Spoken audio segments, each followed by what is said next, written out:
உலகம் முழுவதிலும் இருந்து ஃப்ரீடம் ஃப்ளோட்டிலா என்கிற பேரில் காசாவை நோக்கி காசா மீதான இஸ்ரேலுடைய கடற்படை முற்றுகையை உடைக்கும் விதமாக நாங்கள் காசாவுக்குள்ளே நுழைய போகிறோம் என்று சொல்லி கப்பல்களில் சகோதர சகோதரிகள் பல நாடுகளில் இருந்தும் பயணிக்க ஆரம்பித்திருக்கிறார்கள்.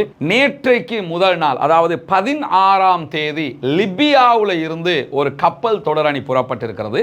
அந்த கப்பல் தொடரணியில் இருக்கக்கூடிய ஒரு முக்கியமான தலைமை கப்பலாக செயல்படுத்தக்கூடிய ஒரு கப்பல் தான் உமர் முக்தார். யார் இந்த உமர் முக்தார்? உமர் முக்தாருடைய வரலாறுகள் தெரியாத சகோதரர்கள் ரொம்ப குறைவாக இருப்பீங்க. நாஜியா என்கிற ஒரு பெண்மணி, அவங்க சொல்லும் போது ரொம்ப நம்பிக்கையாக இருக்கிறது.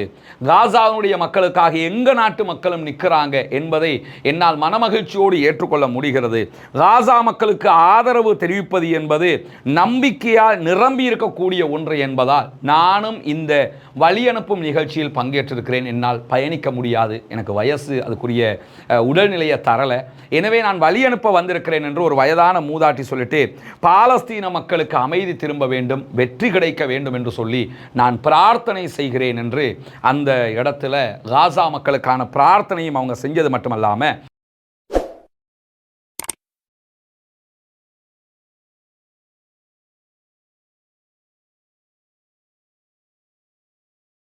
அன்பிற்கினிய சகோதர சகோதரிகளே, நம் அனைவர் மீதும் ஏக இறைவனுடைய அமைதியும் கருணையும் உண்டாகட்டுமாக என்கிற உயரிய பிரார்த்தனைகளோடு, நமக்கெல்லாம் தெரியும், நாம் வாழ்ந்து கொண்டிருக்கக்கூடிய இந்த காலகட்டத்திலேயே ஒரு மாபெரும் அழிவு இஸ்ரேலால் காசாவில் நடத்தப்பட்டு கொண்டிருக்கிறது. 1948களில் இருந்து ஆரம்பித்த இந்த அழிவு இன்னும் முடிவுறாமல் தொடர்ந்து கொண்டே இருக்கிறது. கடந்த 2 ஆண்டுகளுக்குள்ளாகவே இதுவரைக்கும் 77,000 அப்பாவிகள் கொல்லப்பட்டிருக்கிறார்கள், ஷஹீதாகி இருக்கிறார்கள். 1,50,000க்கு மேற்பட்டவர்கள் படுகாயங்களுக்கு உள்ளாகி இருக்கிறார்கள், உடல் ஊனமுற்றவர்களாக மாறி இருக்கிறார்கள். காசாவினுடைய எந்த பகுதிகளையுமே நம்ம எடுக்க முடியாத ஒரு நிலை உருவாகி இருக்கிறது. 2 வாரங்களுக்கு முன்பதாக காசாவில் நடைபெற்ற ஒரு ஜும்மா உரை, அந்த ஜும்மா உரை ஒரு 2 நிமிடங்கள் கூட நடைபெறவில்லை. ஏன்னா ஜும்மா உரையாற்றிய இமாம் மிம்பர்ல நின்று என்ன சொன்னாங்கன்னா, என்னால் பேச முடியலை,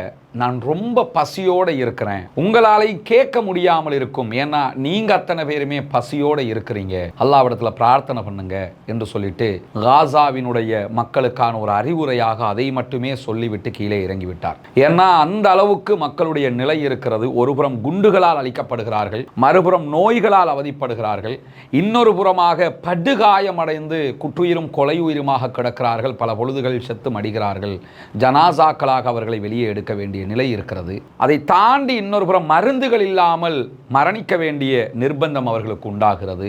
இன்னும் சொல்ல போனால் உணவில்லாமலேயே அவர்கள் செத்து மடிகிறார்கள் என்கிற செய்திகளையும் நம்ம பார்க்கிறோம். இப்படியான சூழல்ல தான் உலகம் முழுவதிலும் இருந்து ஃப்ரீடம் ஃப்ளோட்டிலா என்கிற பேரில் காசாவை நோக்கி காசா மீதான இஸ்ரேலுடைய கடற்படை முற்றுகையை உடைக்கும் விதமாக நாங்கள் காசாவுக்குள்ள நுழைய போகிறோம் என்று சொல்லி கப்பல்களில் சகோதர சகோதரிகள் பல நாடுகளில் இருந்தும் பயணிக்க ஆரம்பித்திருக்கிறார்கள். குறிப்பாக ஸ்பெயின், அதே போன்று டியூனிஷியா, லிபியா போன்ற மால்டா ஆகிய நாடுகளில் இருந்து தான் ஆரம்பமாக இவர்கள் பயணிக்க ஆரம்பித்திருக்கிறார்கள். தற்போது டியூனிஷியாவில் இருந்து இந்த கப்பல் பயணம் தொடர்கிறது, காசாவை நோக்கி வந்து கொண்டிருக்கிறார்கள். இப்படி வருகிற மக்கள் மீது ஆல்ரெடி பயணம் ஆரம்பிக்க முன்னாடியே டியூனிஷியாவில் இருந்த ஃப்ரீடம் ஃப்ளோட்டிலாவினுடைய ஒரு கப்பல் மேலே கத்தார் மேலே தாக்குதல் நடத்திய அதே டேட்டில் இஸ்ரேலிய ஆக்கிரமிப்பு ராணுவம் ஒரு ட்ரோன் அட்டாக்கை பண்ணியிருந்தாங்க. நீங்கள் வந்தீங்கன்னா இதே நிலை தான் உங்களுக்கு ஏற்படும் என்பதை சொல்லாமல் சொல்லியிருந்தார்கள்.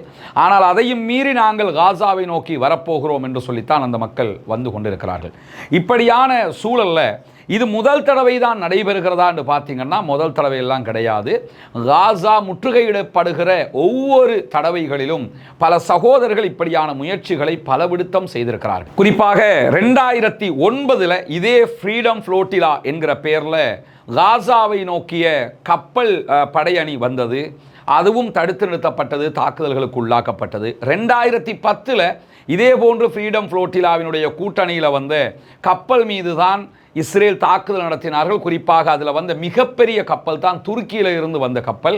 300 பேரோடு பயணித்த கப்பல் மீது தாக்குதல்கள் நடத்தப்பட்டது. 2018 இதே போன்று காசா மீதான கடற்படை முற்றுகையை உடைப்பதற்காக வந்த மக்கள் மீது தாக்குதல்கள் நடத்தப்பட்டது. இதை முன்னுதாரணமாக கொண்டுதான் தற்போதும் ஃப்ரீடம் ஃப்ளோட்டிலாவினுடைய இந்த பயணம் ஆரம்பித்திருக்கிறது. இதற்கு முன்பதாகவே கிரேட்டா தன்பர்க்கினுடைய தலைமையில் ஒரு கப்பல் காசாவை நோக்கி வந்தது நமக்கு தெரியும். 13 பேர் கொண்ட ஒரு கப்பல் வந்தது. அதை தடுத்து நிறுத்தி அதில் இருந்தவங்க மேலே தாக்குதல் நடத்தி அவங்கள கைது பண்ணி இஸ்ரேல் பண்ணி அட்டகாசங்களும் வரலாற்று பதிவுகளாக நிற்கக்கூடிய நேரத்தில் ஜூன் மாதம் 2025 இதே ஆண்டில் டியூனிஷியாவில் இருந்து கிளம்பிய ஒரு வாகன தொடரணி காசா மீது ரஃபா பார்டரை அடைவதற்காக முழு மூச்சோடு பயணித்தது. அல் மக்ரிப் என்கிற பெயரில் பயணித்த இந்த படையணியை பொறுத்தவரையில் பொதுமக்கள் தான் அத்தனை பேரும் இருந்தார்கள். வாகன தொடரணியாகத்தான் இது இருந்தது. நாங்கள் ரஃபா பார்டரை உடைச்சிக்கிட்டு உள்ளே போக போகிறோம் என்று தான் ஒரு பெரும் கூட்டத்தோடு அவர்கள் பயணித்து வந்தார்கள். எல்லாம் தரை மார்க்கமாக வந்தார்கள். துனூசியா, லிபியா, அல்ஜீரியா வழியாக வந்து மௌரிட்டேனியாவில் இருந்தும் மக்களை திரட்டி கொண்டு வருவதுதான் அவர்களுடைய நோக்கமாக இருந்தது. ஆனால் அந்த பயணமும் இடைநடுவிலே தடுத்து நிறுத்தப்பட்டது. அவர்களாலும் வர முடியாமல் போய்விட்டது. இப்படியான சூழலில் தான் தற்போது ஃப்ரீடம் ஃப்ளோட்டிலா கூட்டணியினுடைய கப்பல்கள் காசாவை நோக்கி நகர்ந்து கொண்டிருக்கின்றன. ஒவ்வொரு நாடுகளில் இருந்தும் பல கப்பல்கள் வந்து கொண்டிருக்கக்கூடிய சூழல்ல நேற்றைக்கு முதல் நாள், அதாவது 16ஆம் தேதி லிபியாவில் இருந்து ஒரு கப்பல் தொடரணி புறப்பட்டிருக்கிறது. அந்த கப்பல் தொடரணியில் இருக்கக்கூடிய ஒரு முக்கியமான தலைமை கப்பலாக செயல்படுத்தக்கூடிய ஒரு கப்பல் தான் உமர் முக்தார். யார் இந்த உமர் முக்தார்? உமர் முக்தாருடைய வரலாறுகள் தெரியாத சகோதரர்கள் ரொம்ப குறைவாக இருப்பீங்க. பெரும்பாலும் உமர் முக்தார் யாருன்னாவது நம்ம தெரிஞ்சு வச்சிருப்போம். அவருடைய முழு வரலாறும் பெரும்பாலும் தெரியாவிட்டாலும் அவர் யார் இன்னார்தான் என்கிறதெல்லாம் நமக்கு தெரிஞ்சிருக்கும். இன்ஷா அல்லாஹ் உமர் முக்தார் பற்றிய ஒரு சில வீடியோக்களை நம்ம பதிய இருக்கிறோம். அப்போ நீங்கள் வரலாற்று ரீதியாக பாலைவன சிங்கம் உமர் முக்தார் எப்படிப்பட்டவர் என்பதை நீங்கள் தெரிந்து கொள்ள முடியும். உமர் முக்தாருடைய வரலாறு சினிமா படங்களாகவும் எடுக்கப்பட்டிருக்கிறது, புத்தகங்களாகவும் வெளியாகி இருப்பதை நம்ம பார்க்க முடியும். லிபியாவை மீட்ட ஒரு மாபெரும் தலைவன், இறைவனுடைய கருணையால் லிபியாவினுடைய முழு வெற்றிக்கு காரணமாக இருந்தவர் தான் உமர் முக்தார். உமர் முக்தார் அவர்கள் ஷஹீதாக்கப்பட்ட நாள் தான் செப்டம்பர் 16. 1931ஆம் ஆண்டு செப்டம்பர் மாதம் 16ஆம் தேதி தான் உமர் முக்தார் அவர்களுக்கு மரண தண்டனை விதிக்கப்படுகிறது. அவர் தூக்கிலே தொங்கவிடப்படுகிறார். அவருடைய நினைவாகத்தான் 16ஆம் தேதி ஃப்ரீடம் ஃப்ளோட்டிலா கூட்டணியினுடைய இந்த கப்பல் படையெடுப்போடு நாங்களும் இணைந்து கொள்கிறோம் என்று உமர் முக்தார் கப்பலுடைய தலைமையில் சில கப்பல்களும் நூற்றுக்கணக்கான சகோதரர்களும் காசாவை நோக்கி பயணிக்க ஆரம்பித்திருக்கிறார்கள். இந்த கப்பலில் பத்திரிகையாளர்கள் இருக்கிறார்கள், பொதுமக்கள் இருக்கிறார்கள், அதிகாரிகள் இருக்கிறார்கள் என்று பல பேரும் இணைந்துதான் இந்த கப்பல் பயணிக்கிறது என்கிறது லிபியாவினுடைய தரவுகள். இன்னும் சொல்ல போனால் மற்ற நாடுகளை விட லிபியாவினுடைய இந்த ஃப்ரீடம் ஃப்ளோட்டிலா கூட்டணியில் இணைந்து கொள்ளக்கூடிய இந்த குழுவை பொறுத்தவரையில் இவங்களுக்கு லிபியாவினுடைய அரச அதிகாரிகளே பயிற்சி அளித்திருக்கிறார்கள்.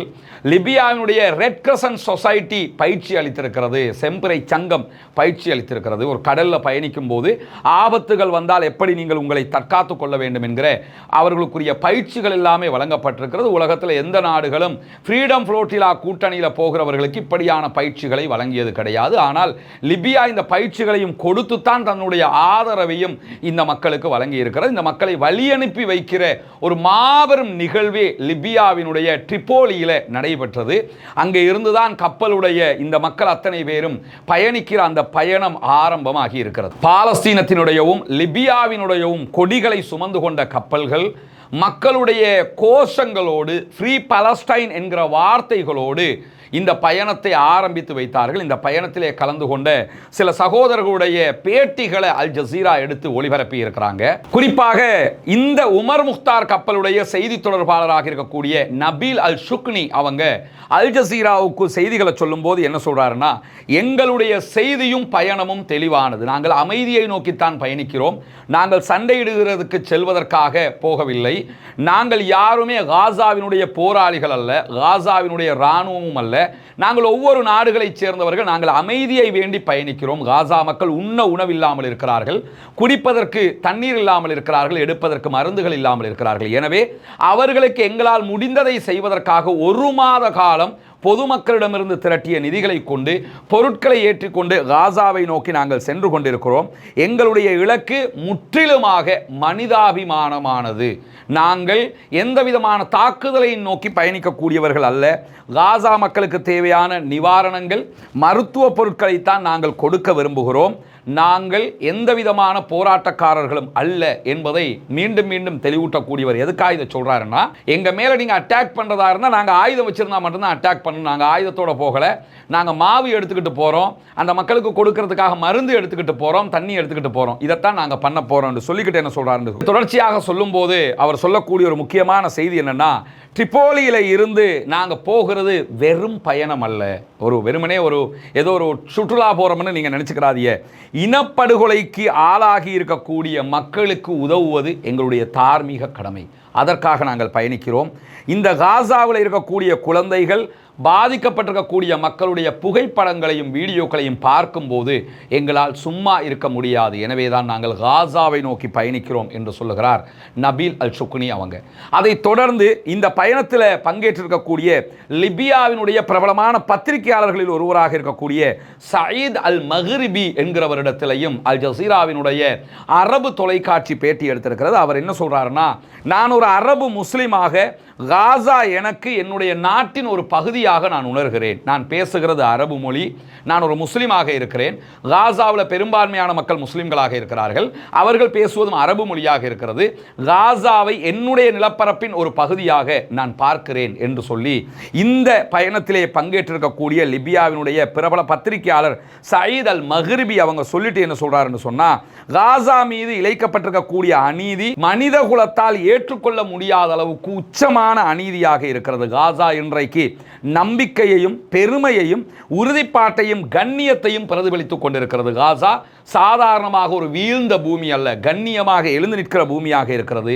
புனிதமிக்க மஸ்ஜிதுல் அக்ஸா என்னுடைய முதல் கிப்லாவாக இருக்கிறது.